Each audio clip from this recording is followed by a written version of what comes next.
Hello everyone, welcome to let's do it. तो discuss करेंगे आज ट्रैफिक इंस्पेक्टर की इस सीरीज़ का पार्ट नंबर 35। तो अगर अभी तक आपने इसके पार्ट 34 नहीं देखे हैं तो डिस्क्रिप्शन बॉक्स में उसका लिंक दिया हुआ है, आप वहाँ से जाकर के चेकआउट कर सकते हैं। देखिए, बात करें इस ट्रैफिक इंस्पेक्टर की इस सीरीज़ की, तो यहाँ पर हम HPSSC के जितने भी प्रीवियस ईयर के क्वेश्चन पेपर हैं उन्हें हम यहाँ पर डिस्कस कर रहे हैं। तो अगर आप HPSSC के रिगार्डिंग किसी भी एग्ज़ाम की प्रेपरेशन कर रहे हो तो उसमें ये सीरीज़ आपके लिए काफ़ी ज़्यादा हेल्पफुल हो जाएगी। तो देखिए, सबसे पहले हम उन क्वेश्चंस को डिस्कस करेंगे जो हमने कल डिस्कस किए थे जिनके आंसर गलत थे। तो देखिए, इस क्वेश्चन को डिस्कस करते हैं। SBI को पहले इस नाम से जाना जाता था। तो देखिए, SBI को पहले जो था इंपीरियल बैंक ऑफ इंडिया के नाम से जाना जाता था। ऑप्शन यहाँ पर बी इसका राइट आंसर है। चलिए नेक्स्ट क्वेश्चन की बात करते हैं। नेक्स्ट क्वेश्चन है, इंसुलिन एक प्रकार का है। तो देखिए, इंसुलिन जो है एक हार्मोन है। ऑप्शन ए यहाँ पर राइट आंसर है। नेक्स्ट क्वेश्चन की बात करते हैं, परमाणु बम आधारित है। तो देखिए, परमाणु बम जो है ये किस पर आधारित होता है? ये नाभिकीय विखंडन पर आधारित होता है। सो ऑप्शन यहाँ पर इसका बी राइट आंसर हो जाएगा। चलिए नेक्स्ट क्वेश्चन की बात करते हैं, अशोक का दक्षिणतम शिलालेख है। तो देखिए, अशोक का दक्षिणतम शिलालेख जो है ये कौन था? तो ये है येरागुड़ी। ऑप्शन यहाँ पर डी इसका राइट आंसर हो जाएगा। तो अशोक का दक्षिणतम शिलालेख है येरागुड़ी। देखिए, अशोक की अगर हम बात करें तो अशोक जो था ये मौर्य साम्राज्य का शासक था और अशोक के जो पिता थे, इनके पिता का नाम था बिंदुसार। और अशोक की जो माता थी, अशोक की माता का नाम था सुभद्रांगी। सुभद्रांगी। देखिए, अशोक जो था ये 269 ईस्वी में जो था गद्दी पर बैठा था और राजगद्दी पर बैठने के इसमें जो था अशोक अवंती का राज्यपाल था। तो ये भी कई बार पूछा जाता है कि राजगद्दी पर बैठने के इसमें जो था अशोक कहाँ का राज्यपाल था? तो ये अवंती का राज्यपाल था। देखिए, अशोक के शिलालेखों की अगर हम बात करें तो अशोक के शिलालेखों की खोज जो थी 1765 में पादरेटी फैंथलर ने की थी और इनकी संख्या है 14। और अशोक की अभिलेख पढ़ने में सबसे पहली सफलता जो थी 1837 में जेम्स प्रिंसिप को हुई थी। तो ये भी कई बार क्वेश्चन पूछ लिया जाता है कि अशोक के अभिलेख पढ़ने में सबसे पहली सफलता जो थी किसने हासिल की थी? तो ये की थी जेम्स प्रिंसिप ने 1837 में। देखिए, अशोक से रिलेटेड हमने अपनी प्रीवियस वीडियोस में एक क्वेश्चन डिस्कस किया था कि अपने भाइयों के विरुद्ध उत्तराधिकार की लड़ाई में अशोक की सहायता किसने की थी? तो देखिए, ये की थी राधा गुप्त ने। तो ये वाला पॉइंट भी आपको ध्यान में रखना है। चलिए नेक्स्ट क्वेश्चन की बात करते हैं, पूर्व गुप्त काल में कौन सा एक महत्वपूर्ण उद्योग नहीं था? तो देखिए, पूर्व गुप्त काल में जो था कांच महत्वपूर्ण उद्योग नहीं था। देखिए, गुप्त काल की अगर हम बात करें, गुप्त काल की, तो गुप्त साम्राज्य जो था इसकी स्थापना की थी श्रीगुप्त ने।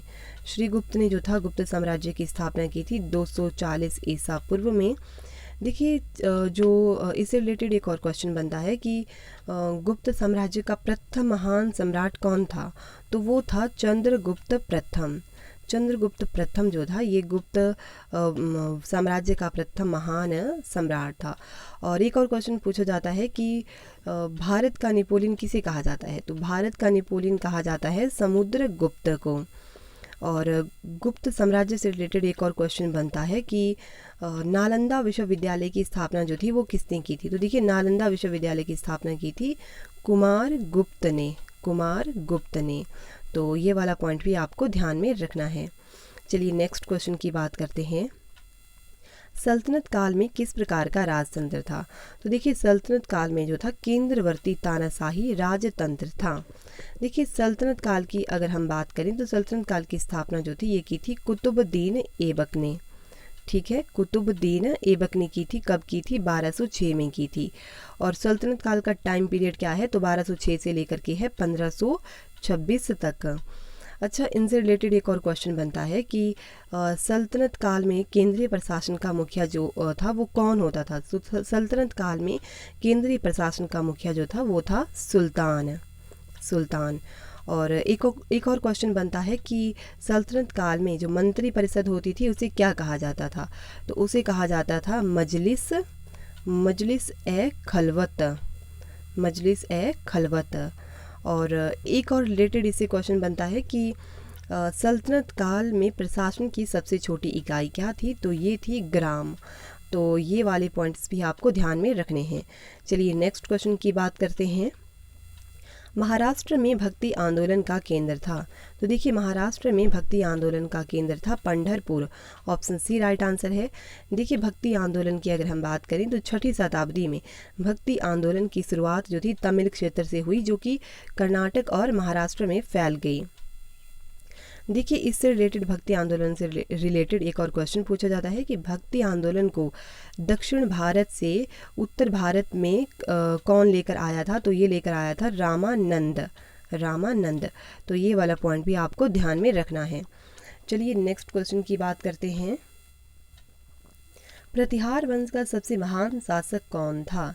तो देखिए प्रतिहार वंश का सबसे महान शासक था महेंद्र पाल। ऑप्शन यहाँ पर सी इसका राइट आंसर है। देखिए कई बार क्वेश्चन पूछ लिया जाता है कि प्रतिहार वंश की संस्थापक जो था वो कौन था? तो प्रतिहार वंश का संस्थापक था नागभट्ट प्रथम। ठीक है, नागभट्ट प्रथम। तो ये वाला पॉइंट भी आपको ध्यान में रखना है। चलिए नेक्स्ट क्वेश्चन की बात करते हैं। निम्न में से किसका उद्देश्य हिंदू तथा मुसलमानों को विभाजित करना था? तो देखिए सांप्रदायिक पंचाट जो थी, सांप्रदायिक पंचाट, इसका उद्देश्य था हिंदू तथा मुसलमानों को विभाजित करना। सो ऑप्शन बी यहाँ पर राइट आंसर है। देखिए सांप्रदायिक पंचाट की अगर हम बात करें तो 16 अगस्त 1932 को ब्रिटिश प्रधानमंत्री जो थे रेम्स मैकडोनाल्ड ने सांप्रदायिक के पंचाट या सांप्रदायिक के निर्णय की घोषणा की, और यह अंग्रेजों द्वारा भारत में अपनाई गई फूट डालो और राज करो की नीति का एक अन्य उदाहरण था। क्या अन्य उदाहरण था? सांप्रदायिक के पंचाट। Option B right answer. Next question है, किस सिख गुरु को औरंगजेब द्वारा फांसी दी गई? तो देखिए किस सिख गुरु जो था और सिख गुरु को औरंगजेब द्वारा फांसी दी गई थी? तो ये थे गुरु तेग बहादुर। अच्छा, गुरु तेग बहादुर जो थे ये कौन से सिख गुरु थे? तो ये 9वें सिख गुरु थे।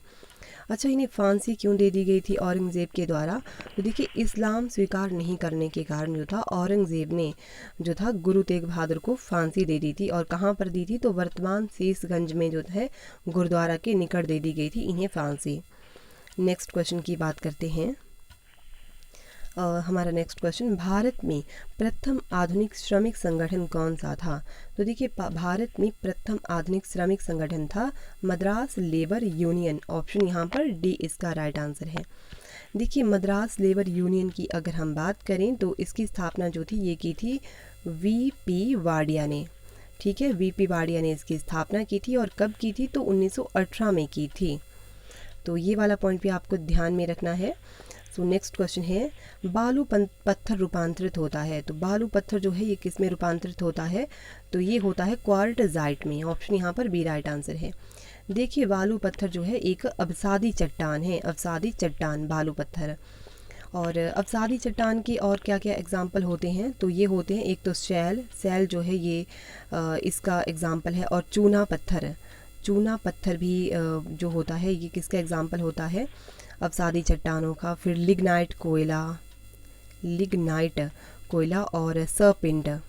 तो ये कुछ जो हैं तो ये हैं अवसादी चट्टान के एग्जाम्पल। और अवसादी चट्टानें जो होती हैं वो होती हैं परतदार। तो अवसादी चट्टानें कैसी होती हैं? परतदार होती हैं। और अवसादी चट्टानों में जो होता है जीवाश्म पाए जाते हैं। और खनिज तेल जो है वो इन्हीं में मिलता है, अवसादी चट्टानों में ही। और देखिए यहाँ पर इसकी बात करें अगर हम सिस्ट की, तो देखिए सिस्ट जो है सिस्ट बनता है, सिस्ट एक कायांतरित रूप है बेसाल्ट चट्टान का। और बेसाल्ट कैसी है? आग्नेय चट्टान है। और देखिए ग्रेफाइट, तो बिटुमिनस कोयला जो होता है, बिटुमिनस कोयला, तो उसका जो कायांतरित रूप होता है तो वो होता है ग्रेफाइट। और बिटुमिनस कोयला है जो है वो भी आग्नेय चट्टान है। और नीस जो है तो ये किसका कायांतरित रूप है? ये है ग्रेनाइट का। नीस है ग्रेनाइट का कायांतरित रूप। तो ये वाले पॉइंट्स भी आपको ध्यान में रखने हैं। नेक्स्ट क्वेश्चन है, टुंड्रा क्षेत्र में अधिकांश वर्षण प्राप्त होता है। तो देखिए टुंड्रा क्षेत्र में अधिकांश वर्षण प्राप्त होता है समर के टाइम में, यानी कि ग्रीष्म के दौरान। ऑप्शन यहाँ पर ए राइट आंसर है। और देखिए टुंड्रा क्षेत्रों की जो जलवायु होती है ये होती है ध्रुवीय जलवायु। कैसी होती है? ध्रुवीय जलवायु होती है। तो देखिए आज के लिए हम इतने ही क्वेश्चंस को डिस्कस करेंगे। तो अगर आपको वीडियो अच्छी लगी है तो आप वीडियो को लाइक कर सकते हैं, और इसी तरह की और वीडियोस पाना चाहते हैं तो आप चैनल को सब्सक्राइब कर सकते हैं। Thank you so much. मिलेंगे नेक्स्ट वीडियो में।